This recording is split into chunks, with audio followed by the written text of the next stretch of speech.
A Wake County student suspended after school officials say they smelled drugs on her. Yeah, no drugs were ever found, and the teenager even passed a drug test. CBS North Carolina's AJ Janeville spoke to the girl and her mom and is here now with their story. AJ?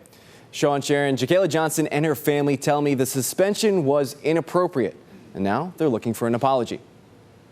I was feeling embarrassed because they called me out of everybody. 15-year-old Garner Magnet High School sophomore Jacayla Johnson tells me she was in Chinese class with about 30 other students when a school resource officer interrupted the class saying they smelled weed from the hall. After about 5 minutes of searching the class, Johnson says the officer singled her out. They told me to spread my fingers and they smelled my fingers. Johnson tells me she was taken to the office and patted down.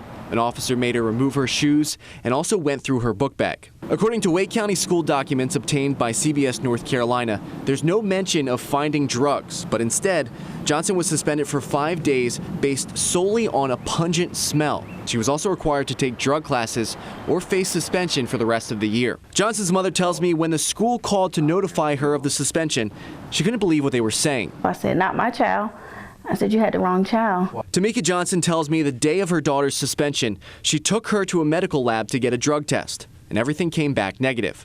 Armed with the results, Johnson took her daughter to the school for an apology and to be reinstated into classes. But instead, the pair were given another official document, this time saying Jacayla was in possession of marijuana. And I said, "Well, you checked this box and wrote on here possession of marijuana, but you're saying that you didn't find any marijuana on her."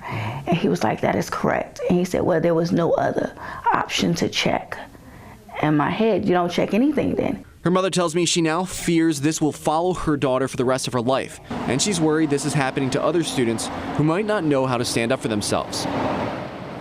Now, as for the removal of the suspension, that has to come from an official appeal to the school board. Jacayla's appeal date is set for May 18th. But she tells me during her suspension, she missed at least 3 tests and is now struggling to catch up. Sharon? And Wake County Schools declined to comment on this specific incident due to student privacy. They do say, though, while there is no specific policy in the student handbook for suspensions over the scent of marijuana, school administrators can use their best judgment to determine if they believe a student is in possession of drugs.